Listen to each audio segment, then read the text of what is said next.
What if I told you you could plug your PS2 into your home network and load any game right from the console? No game discs, no USB thumb drives, or internal hard drives required. Even better, there's no modification required to the console.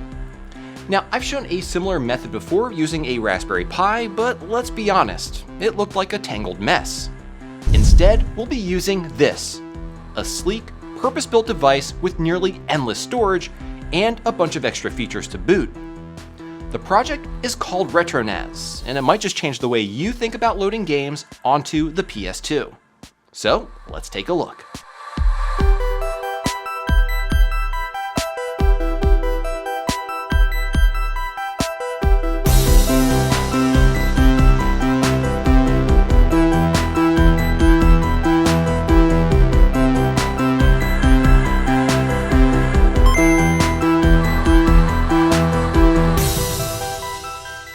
Hey everyone, how's it going? My name is Tito and welcome to another episode of Retro Renew. Today we'll be taking a look at a really cool way to load games onto the PS2 called RetroNAS, which was created by Dan Mons. Now this method works for both fat and slim model consoles, but honestly I think it really shines for the slim model, since those can't support an internal hard drive like the chunky OG version does. It's widely accepted that when it comes to loading games on the PS2 using Open PS2 Loader or OPL, using the internal hard drive to store your games has the highest data throughput and thus the highest compatibility when it comes to playing those games. However, loading games through the Ethernet jack actually offers some pretty solid performance too. While it's not quite as fast as the internal hard drive, it's the next best option. It even outperforms the PS2's original DVD drive. And it's miles ahead of loading games through the USB port or through devices like the MX4 SIO. With RetroNAS, all you need to do is connect your PS2 Slim to your home network, fire up OPL, and boom, your entire library is right there at your fingertips. This method also allows you to do cool things like have multiple PS2 consoles connected to your home network and playing any game stored on your RetroNAS device on both systems, even the same game at the same time, which is honestly wild. Now, if you've been around the channel for a while, you may remember that I did a similar setup using a Raspberry Pi. That method doesn't have nearly the same amount of features or flexibility that RetroNAS has, and while it does work, let's be honest, it looks like a science project. Cables everywhere and not exactly living room friendly.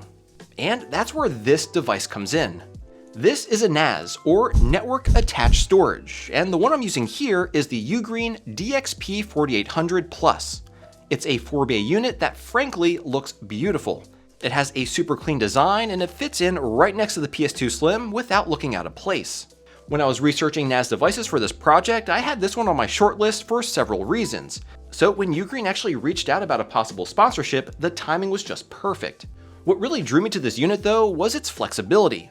Unlike most NAS boxes out there, this one has plenty of USB ports for peripherals like a keyboard and mouse, and even has an HDMI port to hook it up to a display, which will make it a lot easier to set up RetroNAS since you won't need to SSH into the device. So yeah, this is basically a mini PC that happens to have 4 hot swappable drive bays for a crazy amount of storage, up to 112 terabytes, way more than enough for every single game made for the PS2 and then some. Alright, so in this video, I'm going to show you everything you need to set up RetroNAS for the PS2, walk you through the process to get it set up and running, go over its features as well as the pros and cons, and of course provide you with my overall thoughts. Now before I show you all the stuff you need to get this set up, I do want to turn it over to Dan Mons, the creator of the project, to tell us a bit more about RetroNAS and why it's so powerful. Hey, thanks Tito. Hi everyone, my name's Dan. I'm the original creator of RetroNAS, although these days I don't do much of the dev work. That's mostly been taken over by Cyruk. He's done a fantastic job, not only in cleaning up my really awful code, but extending the project to support a huge range of retro systems, microcomputers, tools for early PCs and DOS, a lot of really cool things. RetroNAS started somewhat from my own frustration, trying to help friends use simple Linux tools to help not only with serving files to old computers and consoles, but also as a digital preservation tool to help users extract their old files and saves and games from their retro systems. Trying to make one-off guides for friends over the years got pretty tedious. I felt it would probably just be a whole lot easier to build a deployment system that rolled out these services pre-configured in the specific ways that old consoles and homebrew software expected. The project just kind of took off from there. And again, with the incredible talent of Cyrix, has now become a pretty comprehensive packager of tools for dozens of these old systems. I mean, whether you use it for dozens of systems or whether you just use it for one, like the PS2, I hope people find it a really useful project, and I hope it helps them to get the most out of their favourite consoles and computers. So thanks again for taking the time to dive into RetroNAS, and back to you, Tito. Awesome, thank you so much for that, Dan. So yeah, like Dan mentioned, RetroNAS is a very powerful tool that's actually compatible with many consoles. Even though this video is focused on the PS2, once we have it all set up, it's actually relatively easy to add the same compatibility to other consoles, like the Xbox, GameCube, PS3, Xbox 360, and yes, even the 3DS. But those are subjects for another video. To get this up and running for the PS2, you'll of course need, well, a PS2. I'm using a slim model because I do think these are perfect for this setup, since it already has built-in network capabilities. But this will of course also work for a fat model system, however you will need a network adapter installed. And for this particular setup, I will be using a UGREEN NAS, but RetroNAS also works on a Raspberry Pi or dedicated PC. But I just find that using a NAS device to be the most sleek solution thanks to its expansive storage and hot swappable drives. Now for the way I'll be installing this, I'm going to connect both a keyboard and mouse to the NAS, as well as a monitor. You can also SSH into the NAS from a computer that's on the same network, but I find that doing everything locally on the NAS itself to be a bit easier. You'll also need a USB thumb drive, which we'll be using to install Linux onto the NAS, as well as an M.2 SSD like this one. The SSD is optional since you can technically install Linux right onto the internal hard drive on the NAS, but I recommend using a separate SSD instead. This way you can preserve the original operating system and easily swap it back in if you ever want to return the NAS to its standard functionality. And lastly, you'll need a PS2 memory card with FreeMcBoot and OPL installed. These are readily available to purchase on eBay or Amazon, or you can even make your own. Alright, that's pretty much everything I'll be using to set up RetroNAS for the PS2. But before I dive into the tutorial, I do have to tell you about this week's sponsor, UGREEN, and their sleek lineup of NAS devices. Now what's great about UGREEN's NAS lineup, even if you're not planning to use it as a RetroNAS device to host your games, is it still works as a fantastic all-in-one NAS solution. It's actually one of the most beginner-friendly NAS systems that I've come across, and setup is super simple and straightforward. Just pop in your drives, walk through the setup guide using a smartphone, and you're good to go. No extra tools or networking knowledge is needed. And like I mentioned earlier, it runs like a full-blown computer. It's powered by a 12th generation Intel processor, so performance is rock solid. You're looking at up to 1,250 megabytes per second transfer speeds, which makes moving big files or streaming large ISOs smooth and snappy. It also supports up to a whopping 112 terabytes of storage. That's enough to store your entire retro collection, family photos, 4K video backups, pretty much your whole digital life. And UGREEN keeps their drive compatibility list updated, so you've got a ton of flexibility when it comes to what drives you can use in the unit. Plus, it's got a very convenient AI photo assistant tool built in. You can actually search your photo library using keywords as basic as car or dog, and it'll even intelligently sort and organize your photo albums. And for those worried about cloud privacy or subscription fees, this device solves both. Everything stays local, under your control, and it's got built-in security tools and certifications to help keep your data safe. So whether you're using it for RetroNAS like I am, or just need a fast, flexible NAS for your home setup, the UGREEN NAS Sync is definitely worth checking out. Check out the link in the description to get the Prime Day discount of 25% off, which is a pretty amazing deal. And again, a huge thank you to UGREEN for sponsoring this video. Alright, now let's dive into setting up RetroNAS for the PS2. There is a lot of ground to cover to get it up and running, but there's absolutely no modding of the system or soldering required, so really anyone can do this. Alright, so to start off, we do need to install Linux onto the UGREEN NAS, more specifically Debian. Now there are a couple ways to do this. You can either install it onto the internal SSD and override the UGREEN custom OS, or what I plan to do is remove the internal SSD and install a fresh one. This will allow me to pop in the UGREEN SSD in case I ever want to use it as a regular NAS somewhere down the road. So the first thing we're going to do is go ahead and remove the internal SSD in the NAS.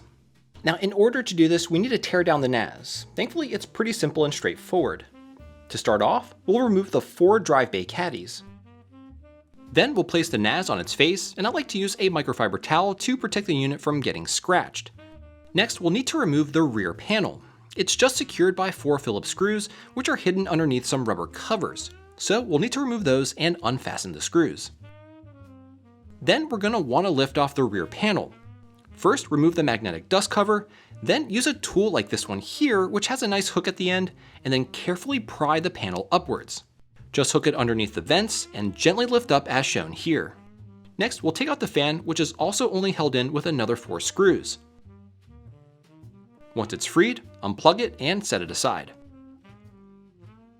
We need to unfasten the 4 screws here so we can separate the outer metal housing from the chassis. And here on the bottom of the unit, we're going to unfasten these 2 screws securing the access door for the RAM expansion bay. We'll eventually need to push in this spring-loaded peg inward so we can actually remove and slide off the outer shell. So we're going to now go ahead and begin to slide the shell off, and as soon as it starts to separate, push in that peg, and then we can fully slide the shell off.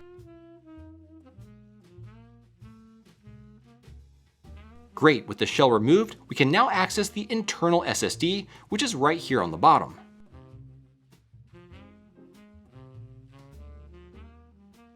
So here we can see that it's a 128GB unit, but just go ahead and set it aside for now. I have this replacement one that I got from Amazon, which is also 128GB, so we'll go ahead and just pop this in.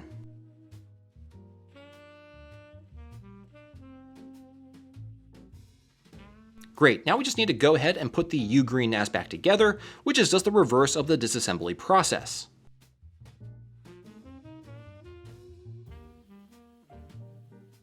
And before we pop in the hard drive caddies, let's go ahead and install some actual hard drives. The UGREEN NAS caddies makes this a super simple and toolless process. Just flip the unit over and then press this button here to slide out the retaining bracket.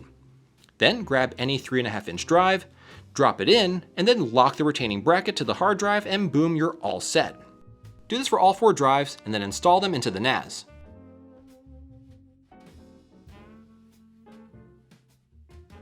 Okay, for this next part, we're actually going to need to head on over to the computer to make a bootable Linux thumb drive. So let's go ahead and do that. We'll need to navigate over to the Debian.org website and download Debian, which is a Linux-based operating system. Simply click the large download button to get the image file. I actually have a copy here already saved in my desktop, so I won't be downloading it. Now take a USB thumb drive and insert it into the computer. Then open up any image flashing software. I personally like to use Balena Etcher. Hit the Flash from File button, and then select the Debian image, which again is on my desktop. Balena should then automatically detect our USB thumb drive here, but if it doesn't, make sure it is selected. Then hit the Flash button. You'll usually get a pop-up, so just select Yes, and it will start flashing the image to the USB thumb drive. This will take about a minute to complete. And once it's done, go ahead and eject the thumb drive, and we're ready to move to the next step. So now we're going to install Debian onto the NAS, and in order to do this, I'm going to hook up a keyboard and mouse as well as a monitor to the HDMI port. And you will need to hook this up to your network through the Ethernet port so that the NAS can access the internet. Then power on the NAS, and when doing this, you'll want to press and hold the control button while spamming the F12 button until you get this screen. Anyway, once you're on this screen, press Enter to get into the BIOS. And from here, you'll want to navigate over to the Advanced tab. Then toggle down to Watchdog Settings. Here you'll see an option called Watchdog Control. We're going to want to disable this feature. It's designed to look for the default UGREEN OS, and if it doesn't detect it, the NAS will automatically shut down. Since we're installing a completely different operating system, this would cause unwanted shutdowns. So let's go ahead and disable it to avoid any issues. Then hit Escape to exit the menu, and go into the SATA configuration menu and make sure that it looks like this. Once you confirm this, hit Escape again and go all the way over to the Save and Exit tab, and then press Enter on the Save Changes and Reset button. Now while it's resetting, quickly insert the USB thumb drive with our copy of Debian flash to it. You should see a boot drive selection menu with an option called UEFI. If you don't see this, just power down the NAS with the thumb drive still installed and press and hold the control button while pressing F12 after powering it back on like we did previously. Anyway, now just go ahead and press Enter on the UEFI option and it'll launch you into the Debian install utility. From here, select Graphical Install. Then select Language. I'm going to go ahead and press English, and then the location, which for me is the United States. After it does some configuration, it'll ask us to select a network interface. For this, I went ahead and selected the second option. It then asks us to create a host name, so to keep things simple, I'll just name it RetroNAS. And for the domain name, I just left it blank and hit continue. So here it asks us to create a root password. Again, for the sake of simplicity, I'm going to use the same password for everything, which for this demonstration is pi. Now it's asking us to make a display name for the new user. I'll again use pi for simplicity. And this is the actual username that we'll be typing in, and again, I'll be using pi for this too. At this point, it's asking us to create a password for the user pi, and not to sound like a broken record, but again, I'll use pi for simplicity. In a real setup, you'd want to use unique and secure passwords for each user, but for this demonstration, we're keeping things straightforward. Okay, so for the time zone, I'm here in the East Coast. Now it's asking us how we want to partition the disk. Since this SSD will be dedicated solely to the Linux operating system, we'll choose Use Entire Disk and then hit Continue. At this point, we'll see a list of all the drives in the NAS. Make sure the internal SSD is selected. It's the 128GB drive in this case, which is already highlighted. Then go ahead and click Continue. And yes, we'll want all the files in this one partition, so click Continue again. This page here is confirming everything, so just go ahead and hit Continue. And then on this page, select Yes and press Continue to start creating the partition.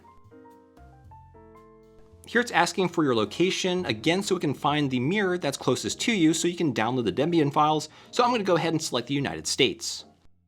And here I'm just going to go ahead and select the default Debian archive mirror, which is the first option. Here you're able to enter an HTTP proxy if you're using one, but most people aren't, so I'm just going to go ahead and hit Continue again.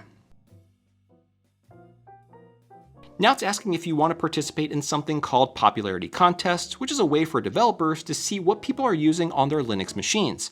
If you want to participate, you can select yes, but I'm just going to go ahead and hit the default, which is no. On this screen, it'll ask us which components we want to install.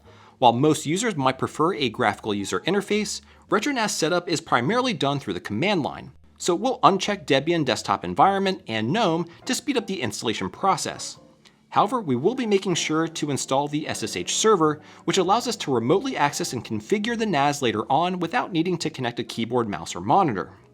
Okay, so now it's going to install Debian, and it'll take a few minutes, but I'm going to go ahead and fast forward through the process. And once it's done, just hit Continue and the NAS will reboot.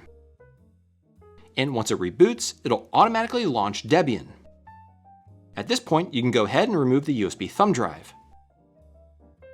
Now back over to the NAS, let's go ahead and log into Linux so we can begin installing RetroNAS. So I'll just put in my username and password, which are both pi. Then we're going to type in su, which is the switch user command, and type in the password pi again. This will switch us to the root user, which has elevated permissions and will allow us to install RetroNAS. And if we type in the whoami command, we can confirm that we are now signed in as a root user. Next, type the following command: apt space install space sudo. This will install sudo, which will allow us to run super user commands in Linux. Essentially, this gives us even more elevated privileges. We'll need this level of access later on when we want to install RetroNAS or make other system level changes. Once it's done, we can type exit, and then type clear to clear the screen. Okay, now let's see who we are by typing in the whoami command, and we can see that we are signed in as the standard user pi.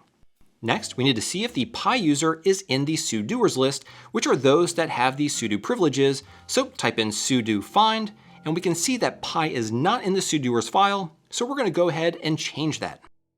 To add pi to the sudoer list, we need to switch to the root user. But instead of simply typing su, we need to type in su space $. Then enter the root user password, which again is pi. Now type in the command usermod space -a space -G space sudo space pi. This command adds the pi user to the sudo group, which is exactly what we want. And if we don't see any errors, that means that we're good to go, and we can now type exit. And then type exit again to log out of Debian. Okay, so now we're going to go ahead and log back in, so type in pi with the password pi, and I accidentally typed in the wrong password here, so I'll just type it in again. And we're now logged back in. Let's go ahead and clear the screen and test out whether or not we have sudo privileges. To do that, type in sudo find. As you can see, the command runs without any errors, which means the Pi user has been successfully added to the sudoers user group. If we had received an error, it would indicate that the user wasn't granted sudo access, but since it worked, we're good to go. Okay, now let's go ahead and type in the command IP space A. This will show us the IP address, which we'll need to take note of, so just jot it down on a piece of paper since yours will likely be different from mine. Now we can finally install RetroNAS. If you go to the RetroNAS install wiki on GitHub, it will show you the exact command prompts to write, but I'll show them here as well. Here is the first command prompt to type in. Once that's done, type this one in. It's pretty long, so make sure you get it exactly right, otherwise you'll get an error.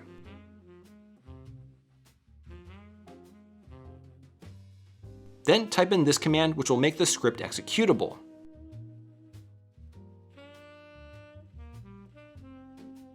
And then lastly, type in this command, which will finally install RetroNAS by pulling it from the internet. Again, all these command prompts are written in the RetroNAS GitHub, which I'll have linked down below. Okay, once done, we can type in this command, which will launch RetroNAS for the first time. It will ask you to press enter and then show you the user license, which it will then ask you to accept by typing in agree. And here we are, we're finally in RetroNAS. Now I know these instructions were pretty long and cumbersome, but thankfully you only need to do it once. Now the next thing I want to do is configure and initialize the hard drives in the NAS. I want them to be set up in a RAID configuration, which stands for Redundant Array of Independent Disks. This basically helps ensure that we never lose any of our game data. Let's say, for example, one of these hard drive fails, which is 100% certain to happen in the future. Well, with a RAID configuration, I can simply swap out the bad hard drive and install a new one, and it will rebuild itself. This gives you peace of mind and greatly reduces the risk of losing your collection of games stored on your hard drives. So in order to do this, we do need to install an application called Cockpit, which we can do through RetroNAS. So back to the main RetroNAS menu, scroll down to Install. This will take you to all the modules we can install on RetroNAS. Again, the one we want is called Cockpit, and it's the 12th one down. Select it, and then hit Install. It'll take a few minutes to install, but again, I'm going to go ahead and fast forward through it.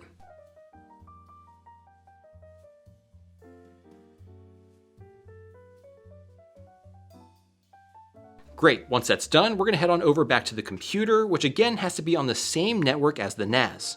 Go ahead and open up a browser, and remember that IP address that we jotted down?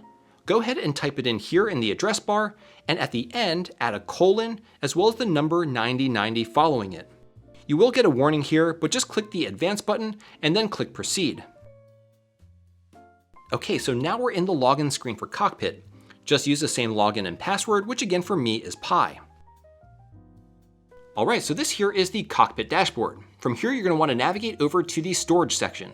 We're going to want to create a RAID device, so once you're in the menu, make sure that the RAID level is set to RAID 5. Really, you can use whichever one you want, but this is the one that I chose. And then I changed the name to RetroNAS, and I ensure that all 4 of my hard drives are selected, as I want them all to be part of my RAID array. Then just click Create. Now, just a heads up, this process actually takes a really long time and can depend on the size of your hard drives. For 4 4TB drives, which is what I have, this process is going to take 6 hours. But through the magic of editing, we're just going to go ahead and zip right through it. Okay, so after 6 hours, the hard drives have now been set into a RAID 5 configuration for a total capacity of 12 terabytes. Now you may be thinking, wait, doesn't 4 4TB hard drives equate to 16 terabytes? Well, under a RAID 5 configuration, you will end up sacrificing storage capacity, and in my case, that's 4 terabytes, or essentially a single drive. But I do think it's worth it knowing that my data is safe in case one of the hard drives ever fail. Okay, next we need to go ahead and initialize our newly created 12 terabyte drive. To do this, click on the 3 dots in the upper right hand corner, and then click Create Partition Table. The default partitioning option here is good, so we're just going to go ahead and leave it selected, and then click Initialize. You'll notice that once it's complete that there's a new box that appears down here. This is our mounted 12 terabyte drive. Before we can use it, however, we do need to create a partition. Again, click on the 3 dots and select Create Partition. We'll go ahead and leave the type set at ext4, and we'll have the partition take up the entire drive, so I'll leave that set at 12 terabytes. Now, this part here is important. Set the mount point to /RetroNAS. And we're going to go ahead and name the partition RetroNAS as well. Cool, now we can hit the Create and Mount button. This will take a few minutes, but once complete, we should now have a usable 12TB drive to dump all our games to. But we have one thing left to do, and that's install the PS2 module onto our RetroNAS device. So we're going to head back over to the UGREEN NAS, which should still have RetroNAS open. First, I'll navigate to the configuration menu, and then select Data Directory. This is to point the RetroNAS to where all our games are going to be stored. If you remember, we set the mount point of the 12TB drive to /RetroNAS, so we'll type that here and press OK. And then select Yes. This will bring us back to the configuration menu. From here, we'll go down to the permission settings, select all, and press OK.